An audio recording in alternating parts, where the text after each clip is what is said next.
હાલો હાલો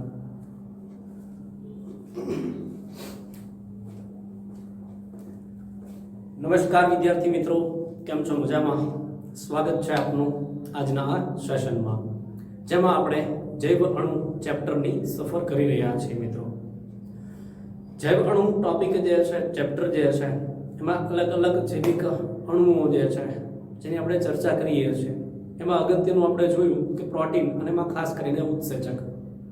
તો મિત્રો, આપણે ઉત્સેચક જે છે એની બાબતમાં જે છે એ અલગ અલગ જે કહી શકાય કે ભાઈ ઉત્સેચકની પ્રક્રિયા, એટલે કે ઉત્સેચક કેવી રીતે રાસાયણિક પ્રક્રિયા કરે છે, બરોબર. તો એને અસર કરતા પરિબળો છે એની અંદર જોઈએ તો પ્રક્રિયકની સાંદ્રતા પણ એક એવો ટોપિક છે કે જે, અથવા તો એક એવું કહી શકાય કે ભાઈ ઘટક છે કે જે રાસાયણિક પ્રક્રિયા છે એના વેગમાં ઘણું બધું અસર કરી શકે છે.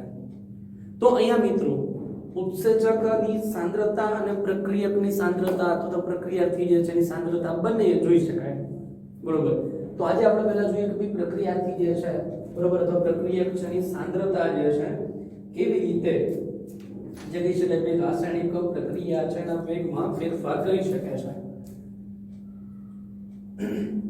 તો વાત કરીએ પ્રક્રિયકની સાંદ્રતામાં વધારો થવાની સાથે સાથે સૌપ્રથમ ઉત્સેચકનો પ્રક્રિયા વેગ v જે છે એ વધે છે. એટલે જેમ જેમ પ્રક્રિયકની સાંદ્રતા વધતી જાય છે એમ એમ પ્રક્રિયા છે એનો વેગ છે એમાં વધારો થતો જોવા મળે છે, બરાબર. એટલે પ્રક્રિયા વેગ v છે વધે છે. હવે પ્રક્રિયા તેના મહત્તમ પ્રક્રિયા વેગને vmax પ્રાપ્ત કર્યા પછી પ્રક્રિયકની સાંદ્રતા વધવા છતાં પણ તેમાં કોઈ વધારો થતો નથી. હવે આ શું કહેવા માંગે છે? એવું કહે છે કે રાસાયણિક પ્રક્રિયા છે એની અંદર જે કહી શકાય કે પ્રક્રિયા વેગ v જે આપણે દર્શાવીએ છીએ, બરોબર. તો અહીંયા જે છે પ્રક્રિયા તેના મહત્તમ પ્રક્રિયા વેગને પ્રાપ્ત કર્યા પછી, એટલે એની જે મહત્તમ ક્ષમતા છે એ મહત્તમ ક્ષમતા પ્રાપ્ત કર્યા પછી જે છે એટલે vmax પ્રાપ્ત કરી લે ત્યારબાદ પ્રક્રિયકની જો સાંદ્રતા વધવામાં આવે છતાં પણ કંઈ ફેર પડતો નથી. એનો મતલબ શું કે દાખલા તરીકે જે ઉત્સેચક છે મિત્રો, એની સાંદ્રતા જે છે, ઉત્સેચકની સાંદ્રતા દાખલા તરીકે 50 અણુ છે. ઉત્સેચક છે એની સાંદ્રતા કેટલી છે? 50 અણુ છે. કોણ? ઉત્સેચક, એન્ઝાઇમ, એના અણુ. હવે શું થાય સમજો, આ 50 અણુ છે અને આપણે આ રીતે જેમ લઈએ તો અહીંયા પ્રક્રિયા છે એમાં શું થાય કે જેમ જેમ તમે આ જે પ્રક્રિયા છે એમાં સબસ્ટ્રેટ જે છે, પ્રક્રિયક છે એના અણુ જે છે, આ S જે છે એના અણુ છે, એટલે કે એની સાંદ્રતા જેમ જેમ આમાં વધારતા જાવ એમ પ્રક્રિયા છે એનો વેગમાં વધારો થાય. પણ આ જે અણુ છે ઉત્સેચકના એ 50 અહીં સુધી આવે છે. દાખલા તરીકે આ 50 અણુ છે, બરોબર. અને આ S જે છે કદાચ આ બાજુ આપણે દર્શાવીએ કે ભાઈ આ જે છે 50 અણુ એન્ઝાઇમના, અને અહીંયા જે છે 50 અણુ જે છે એ કોના? તો કે સબસ્ટ્રેટના. તો શું થાય? તો એ પ્રક્રિયા એક વખત જે છે એ આ 50 જે છે એની ક્ષમતાએ પહોંચી જાય, બરોબર. ત્યાર પછી એવું છે મિત્રો કે જેમ જેમ સબસ્ટ્રેટ છે એના અણુ છે એમાં વધારો થાય તો પણ પ્રક્રિયા છે એમાં કંઈ ફેર આગળ થતો નથી. એટલે એનું જે vmax જે મળે છે, અહીંયા vmax મળે છે એમાં પછી કોઈ ફેર થતો નથી. શા માટે? એનું કારણ કહું મિત્રો કે દાખલા તરીકે ઉદાહરણ તરીકે ઉત્સેચક છે એના અણુ છે આપણી પાસે, ઉદાહરણ તરીકે આટલા છે 1 2 3 4 5, બરોબર. હવે એવું થાય કે આ ઉત્સેચકના અણુ છે એની અંદર હું અહીંયા સબસ્ટ્રેટના અણુ ઉમેરું તો અહીંયા આપણને શું મળે? પ્રોડક્ટ મળે. અહીં સબસ્ટ્રેટ હજી પ્રમાણ વધારું તો વળી પાછું નિપજના પ્રમાણમાં વધારો થાય. હજી સબસ્ટ્રેટ જે છે એનું વધારો તો પ્રોડક્ટ P છે એમાં વધારો થાય. એટલે જેમ જેમ એની સાંદ્રતામાં વધારો થાય એમ એમ નિપજમાં આપણને વધારો મળે, આવું કહેવાય. એટલે કે પ્રક્રિયા વેગ વધે. પણ અહીંયા જોવા જેવું શું છે કે ઉત્સેચકના 5 અણુ હતા અને ધીમે ધીમે તમે જે પ્રક્રિયકના અણુમાં વધારો કરતા ઉત્સેચક જે છે એના અણુ જેટલા હતા એટલું જ ઉત્સેચકના અણુ જેટલા જ પ્રક્રિયા જે છે કરવા માટે પ્રક્રિયકના અણુ ઉમેરો તો ત્યાં સુધી પ્રક્રિયા વધી શકે. એટલે કે આ 5 અણુ છે ત્યાં સુધી જે છે પ્રક્રિયા મેક્સિમમ દરથી ચાલે છે, કહી શકાય vmax. પણ હવે એવું થાય કે અહીંયા આગળ તમે હજી સબસ્ટ્રેટ જે છે પ્રક્રિયકના અણુ વધારો તો પ્રક્રિયા વેગમાં ફેર ન થાય કેમ કારણ કે એની સાથે જોડવા માટે ઉત્સેચક નથી એટલે એક બાજુ ઉત્સેચકના 50 અણુ હોય અને જેમ જેમ તમે અંદર સબસ્ટ્રેટ એટલે કે પ્રક્રિયાર્થીના અણુ છે ઉમેરતા જાઓ 1 2 3 4 5 એમ પ્રક્રિયા ઝડપથી આગળ વધતી જાય તો પ્રક્રિયા છે ના વેગમાં વધારો થાય પણ ક્યાં સુધી તો મિત્રો 50 અણુ ઉત્સેચકના હોય તો જ્યાં સુધી પ્રક્રિયાર્થી જે છે એટલે 50 અણુનો ઉમેરે ત્યાં સુધી વૈધા જ રાખે પ્રક્રિયા વેગ બરોબર ઈ 50 ઉત્સેચકના અણુ તો 50 પ્રક્રિયકના અણુ આવી જતી મેક્સિમમ અવસ્થા આવી ગઈ હવે તમે એની અંદર બીજા 10 અણુ નાખો તો એમાં મેક્સિમમ થી ઉપરનો જાય Vmax થી કેમ કારણ કે વધારાના 10 પ્રક્રિયાર્થીના અણુ છે એની સાથે જોડાવા માટે બીજા ઉત્સેચક છે નહીં ઇન શોર્ટ ઉત્સેચક છે એની માત્રા ઉત્સેચકની સાંદ્રતા જે છે ને સમપ્રમાણ સુધી તમે જે છે એ કહી શકાય કે ભાઈ પ્રક્રિયાર્થીના અણુ ઉમેરો તો યોગ્ય છે પણ પ્રક્રિયાર્થીના અણુની પછી સાંદ્રતા જે છે વધુ થઈ જશે ઉત્સેચક કરતા પણ એની સાથે પ્રક્રિયા કરવા માટે ઉત્સેચક ન હોય તો પછી એ પ્રક્રિયા છે નો Vmax થી આગળ વધી શકે નહીં લેનો વેગ વધશે નહીં તો આ મિત્રો આગળ સમજવા જેવું શું છે કે જેમ જેમ જે છે એ પ્રક્રિયાની સાંદ્રતામાં વધારો થાય તો એની સાથે સાથે સૌપ્રથમ જે છે ઉત્સેચકનો પ્રક્રિયા વેગ જે છે વધે છે પહેલા ઉત્સેચક છે નો પ્રક્રિયા વેગમાં વધારો થાય પ્રક્રિયા તેના મહત્તમ પ્રક્રિયા વેગ એટલે Vmax ને પ્રાપ્ત કરી લે એટલે એનો મતલબ કે જે ઉત્સેચકની ક્ષમતા છે ઉત્સેચકના જે અણુ છે એટલા જ પ્રમાણમાં પ્રક્રિયાર્થીના અણુ ઉમેરાઈ જાય એટલે Vmax સુધી પહોંચી જાય તે પ્રાપ્ત કર્યા પછી પ્રક્રિયકની સાંદ્રતા જે છે એ વધવા છતાં એટલે હજી વધારે પ્રક્રિયક નાખો ને તો પણ એ જે છે એમાં કંઈ ફેર થતો નથી એટલે પ્રક્રિયા છે એના વેગમાં કોઈ વધારો થતો નથી આવું એ સમજાવવા માંગે છે મિત્રો આગળ વાત કરીએ તો એવું એટલા માટે થાય છે કે ઉત્સેચકના અણુઓની સંખ્યા પ્રક્રિયકના અણુઓથી ઓછી હોય છે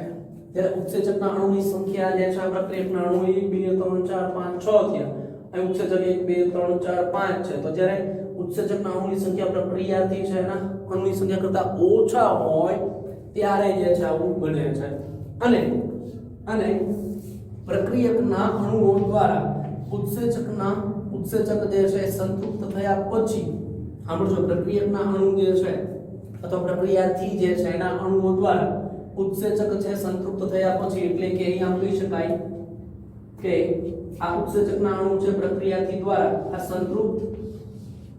આ બધા સંતૃપ્ત છે જોડી ગયા એમ બરોબર તો એની મહત્તમ ક્ષમતા હતી પ્રમાણે સંતૃપ્ત થયા પછી ઉત્સેચકનો કોઈ પણ અણુ પ્રક્રિયકના વધારાના અણુઓ સાથે જોડાવા માટે મુક્ત રહેતો નથી એટલે આ સંતૃપ્ત થયા પછી હવે કોઈ આમાંથી ઉત્સેચક એવું નથી જેની સાથે જોડી શકે તો હવે તમે જે કહી શકાય કે ભાઈ પ્રક્રિયાર્થીના અણુ વધારશો તો પણ કોઈ ફેર પડશે નહીં કેમ કે ઉત્સેચક નથી ફ્રી તો કામ કોણ કરશે બરોબર એટલા માટે કોઈ પણ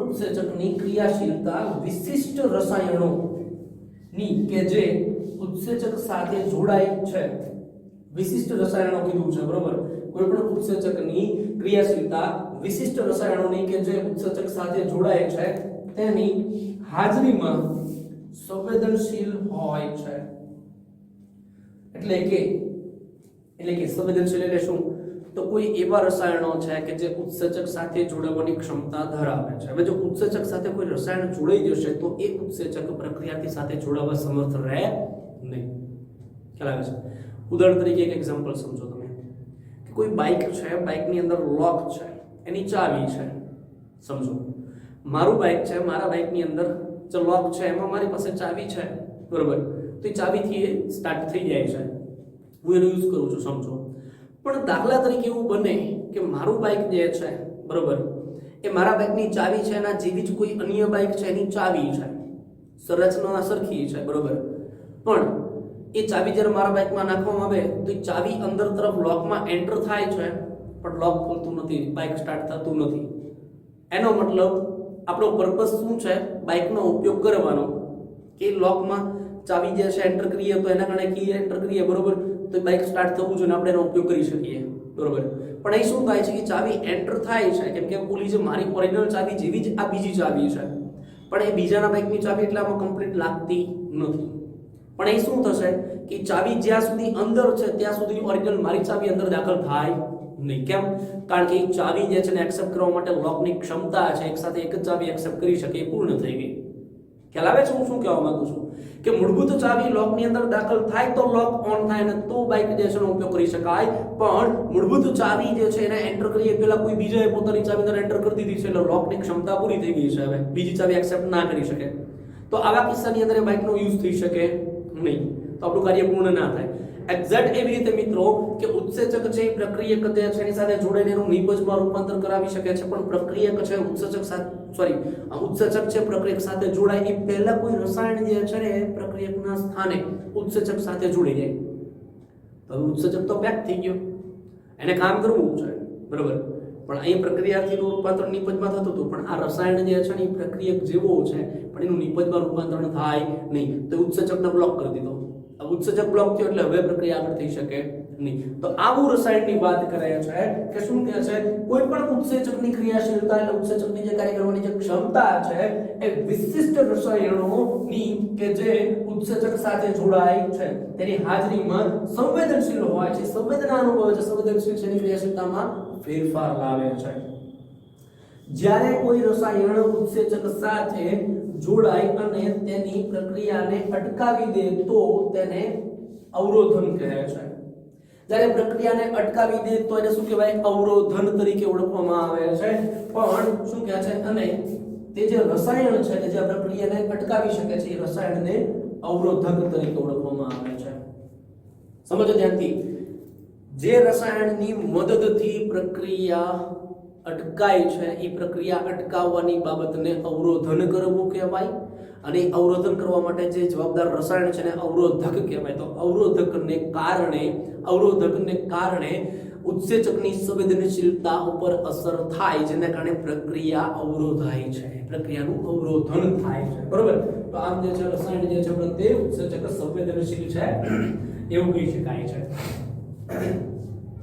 જ્યારે અવરોધક તેની આણ્વીય સંરચનામાં પ્રક્રિયાથી સાથે સમાનતા ધરાવે છે. શું કીધું છે હવે જુઓ કે જ્યારે અવરોધક તેની આણ્વીય સંરચના જે છે એમાં પ્રક્રિયાથી સાથે સમાનતા ધરાવે છે, એટલે અવરોધક જેવું રસાયણ છે કે જે પ્રક્રિયાનો અવરોધ કરી શકે છે, એનું અવરોધન કરી શકે છે, એ અવરોધક પોતે એની જે આણ્વીય સંરચના છે ને એ કેવી છે તો કે પ્રક્રિયાથી જેવી છે. મેં કીધું એમ કે મારી ઓરિજિનલ ચાવી જેવી જ બીજી ચાવી છે, પણ એ ઓરિજિનલ નથી, બરોબર. પણ બે જે છે ને આણ્વીય રચના જો બહારથી રચના સરખી છે, એટલા માટે જે ચાવી છે એ લોકની અંદર એન્ટર થઈ શકે પણ એને સ્ટાર્ટ કરી શકે.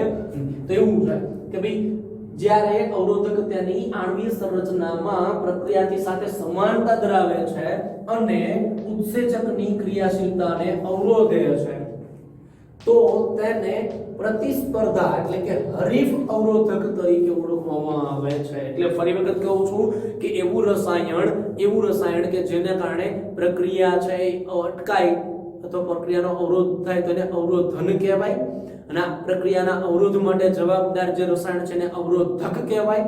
અને આ અવરોધક છે એ જ્યારે એક્ઝેક્ટ પ્રક્રિયાથી છે એને સમાનતા ધરાવતું હોય ને ત્યારે એને એનો હરીફ અથવા તો પ્રતિસ્પર્ધી કહેવાય છે.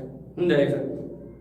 દાખલા તરીકે હું એમ કહું કે આમાં ખાલી રંગમાં જ ફેર છે, બાકી બેના કદ એક સરખા છે. રંગમાં જ ફેર છે, બેના કદ એક સરખા છે, બરોબર. હવે આપણે ઉદાહરણ લઈએ કે આ ઉત્સેચક છે અને આ જે છે પ્રક્રિયક છે. તો ઉત્સેચક પ્રક્રિયક સાથે જોડાય અને એનું નિપજમાં રૂપાંતર કરાવે તો પ્રક્રિયાથી ઉત્સેચક જે છે ES કોમ્પ્લેક્સ બને છે, બરોબર. ઉત્સેચક પ્રક્રિયાથી કોમ્પ્લેક્સ પણ એવું બને છે કે જ્યારે જોજો હવે અહીં કેવું બને છે, બંને એકમેકના કોમ્પિટિટર હરીફ બની ગયા છે. હવે આ પ્રક્રિયક છે, પ્રક્રિયાર્થી છે, અને એનો હરીફ છે, અવરોધક છે, બરોબર.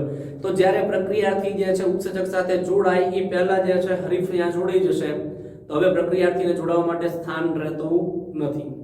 એનો મતલબ ઉત્સેચક બ્લોક થઈ ગયો છે, તો આ પ્રક્રિયક એની સાથે જોડાય નહીં તો નિપજમાં રૂપાંતર ન થાય. અને બીજું કે આ પ્રક્રિયક જેવું છે, પ્રક્રિયક નથી, એ હરીફ અવરોધક બને છે. શું કીધું છે? પ્રતિસ્પર્ધી એટલે કે હરીફ અવરોધક તરીકે ઓળખાય છે.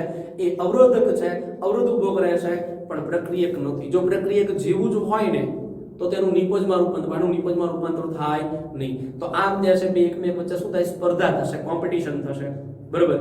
અને આ સ્પર્ધામાં શું થાય તો હરીફ જે છે એ પ્રક્રિયક પહેલા જોડી જાય, જેથી પ્રક્રિયા ક્યાં જોડી શકે નહીં ઉત્સેચક સાથે, જેથી પ્રક્રિયાના વેગમાં ઘટાડો થાય છે, એનું અવરોધન થતું જોવા મળે છે. અહીં વાત કરી વિદ્યાર્થી મિત્રો આગળ તો અવરોધકની પ્રક્રિયાર્થી સાથે ગાઢ સંરચનાત્મક સમાનતાના ફળ સ્વરૂપે શું કીધું છે કે જે અવરોધક છે, સમજો જે અવરોધક છે એની આ પ્રક્રિયાથી છે એની સંરચના છે એની સાથે ગાઢ સમાનતાને કારણે બે સમાન છે અને કદમાં કઈ ખાસ ફેરફાર નથી, એની સંરચના સમાન છે એટલા માટે તો અવરોધકની પ્રક્રિયાથી સાથે ગાઢ સંરચનાત્મક સમાનતાના ફળ સ્વરૂપે આ પ્રક્રિયાથી દ્વારા ઉત્સેચકના પ્રક્રિયાથી જોડાણ સ્થાન જે છે બરોબર એની સાથે જોડાઈને પ્રતિસ્પર્ધા એટલે કે હરીફાઈ કરે છે।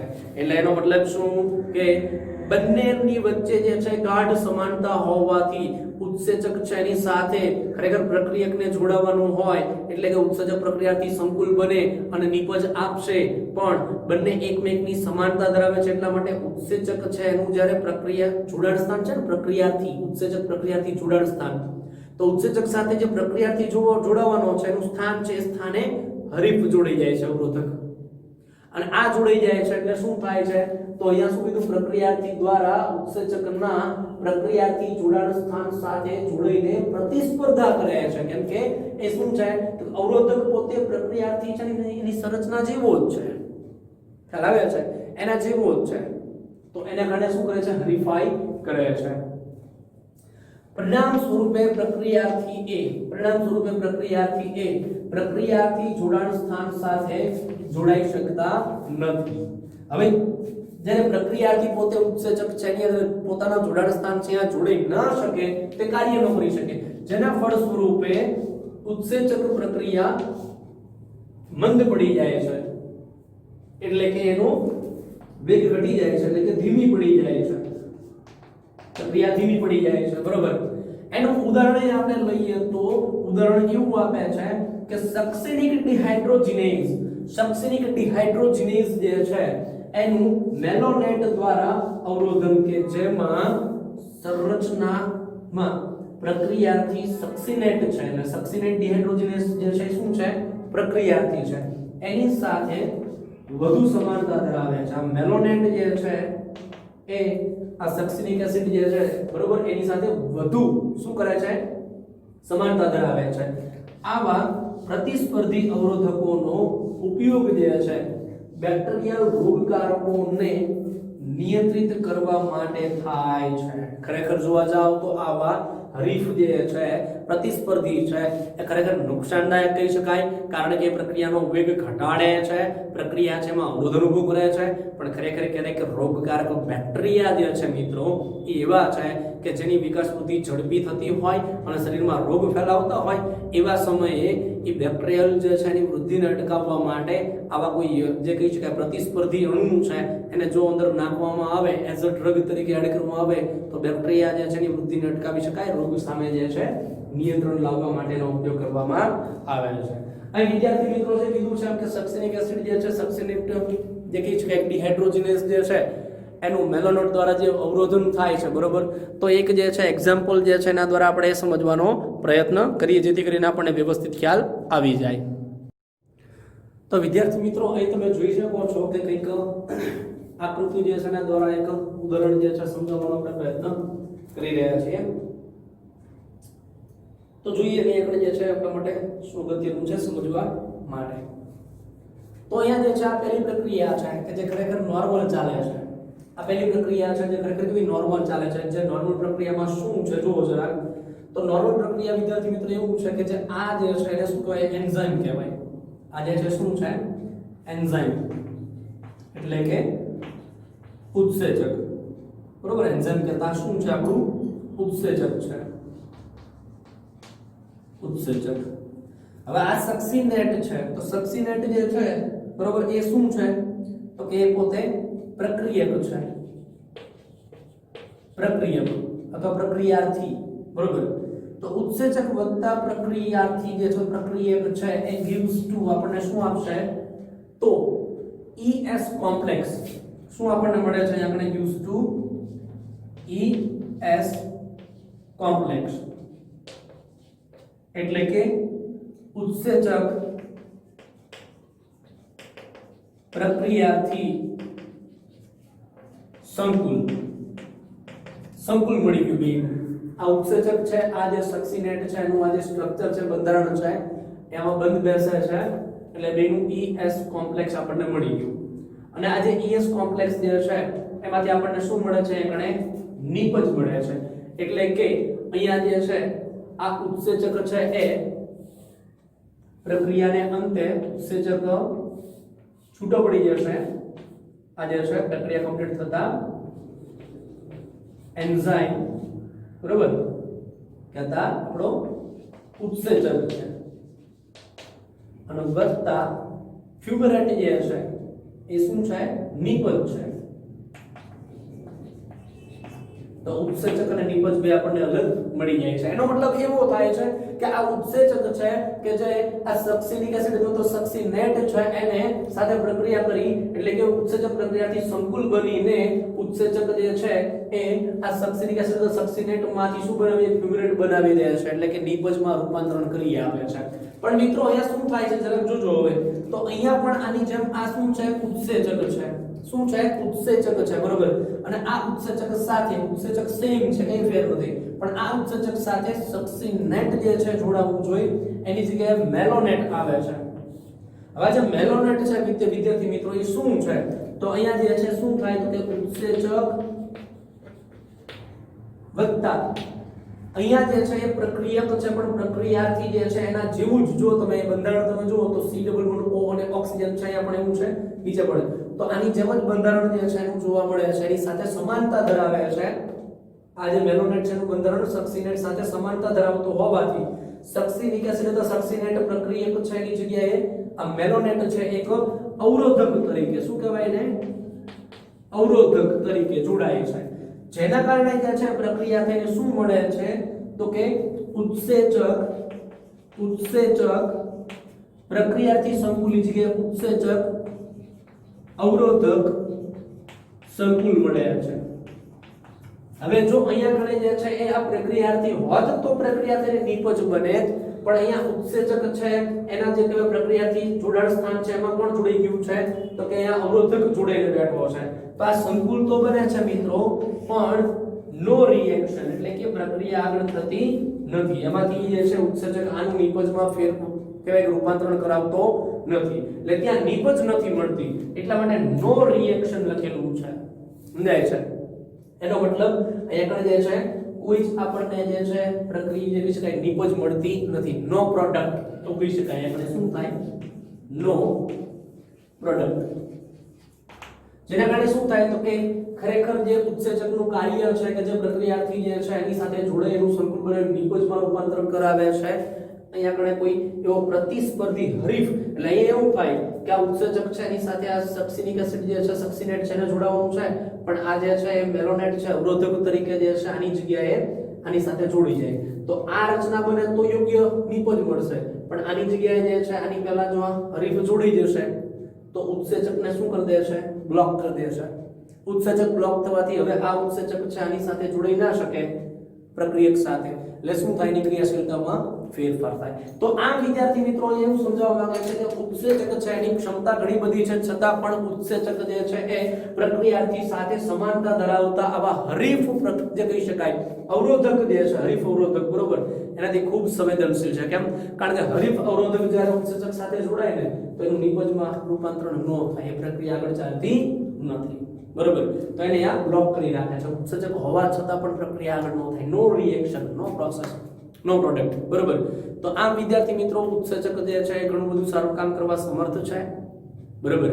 તો અહીંયા અગત્યનું શું છે કે જ્યારે ઉત્સેચક જે છે, સાંભળજો, ઉત્સેચક જે છે કોઈ પ્રક્રિયામાં પાર્ટિસિપેટ થાય તો એ પ્રક્રિયામાં જ્યારે ઉત્સેચક છે એની સાથે સાથે જે પ્રક્રિયક છે પ્રક્રિયાર્થી છે એની સાંદ્રતામાં વધારો થાય તો પ્રક્રિયા વેગ વધે, ઉત્સેચકનો પ્રક્રિયા વેગ વધે, પણ ક્યાં સુધી?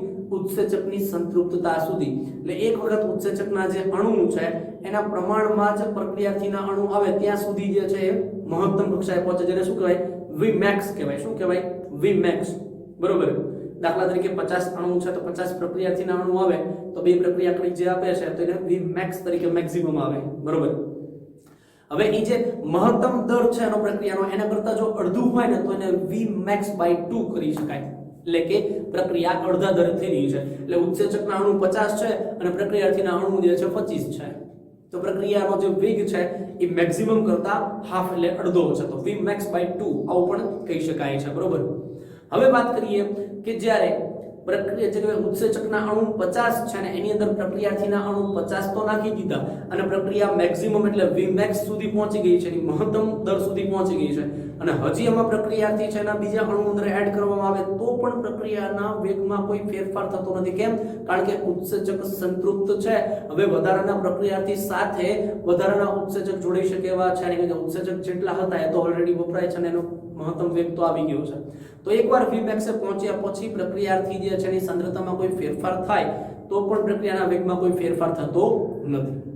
હજી વાત કરીએ કે જે પ્રક્રિયક અને ઉત્સેચક જોડાઈને જે પ્રક્રિયા વેગ જે છે મહત્તમ સુધી પહોંચાડીને જે નિપજમાં રૂપાંતર કરાવ્યા છે, પણ ક્યારેક એવું બને કે કોઈ એવો રસાયણ છે કે જેના પ્રત્યે ઉત્સેચક સંવેદનશીલ છે અને આ રસાયણ એક્ઝેક્ટ પ્રક્રિયાર્થી જે છે એના જીવિત સંરચના ધરાવતો હોય ત્યારે શું થાય તો એ અવરોધક તરીકેનું કામ કરે છે। પ્રક્રિયા છે એનો વેગ અવરોધે છે એટલા માટે એને અવરોધન કહી શકાય અને અવરોધન કરતું આવું રસાયણ જે છે આવો ઘટક છે એને અવરોધક ઘટક તરીકે લઈ શકાય છે કે જે આબેહૂબ જે કહી શકાય કે એની સંરચના જે છે પ્રક્રિયાર્થી સાથે મેચ થતી હોય। હવે એ કરે શું તો કે પ્રક્રિયક જે છે ઉત્સેચકના જોડાણ જે છે સ્થાન જે છે એની સાથે જોડાઈ અને જે કહેવાય કે ઉત્સેચક પ્રક્રિયાર્થી સંકુલ બનાવે એ પહેલા આ હરીફ જે છે પ્રક્રિયાર્થીનો જે હરીફ છે અવરોધક, બરોબર, એ પ્રક્રિયક છે એના સ્થાને ઉત્સેચક સાથે જોડી જાય એટલે ત્યાં શું થઈ જાય ઉત્સેચક પ્રક્રિયાર્થી સંકુલ છે એની જગ્યાએ બની જાય છે ઉત્સેચક અવરોધક સંકુલ અને આવું સંકુલ બનવાને કારણે જે છે એ આગળ પ્રક્રિયા થતી નથી એટલે નો રિએક્શન, પ્રક્રિયા અટકી જશે, પ્રક્રિયાનો વેગ છે ત્યાં અવરોધાય છે। તો આમ ઉત્સેચકો જે છે આવા અવરોધકો પ્રત્યે સંવેદનશીલ છે એવું કહી શકાય છે। મિત્રો આશા રાખું છું કે આ એક્ઝામ્પલ છે એના દ્વારા હવે આ ટોપિક તો વ્યવસ્થિત સમજાઈ ગયો જ હશે। તો મિત્રો આજના સેશનમાં અહીં સુધી રાખીએ છીએ, મળીએ નેક્સ્ટ સેશનમાં આ ચેપ્ટરના એક નવા ટોપિક સાથે, ત્યાં સુધી આવજો અને ખાસ વાંચતા રહેજો।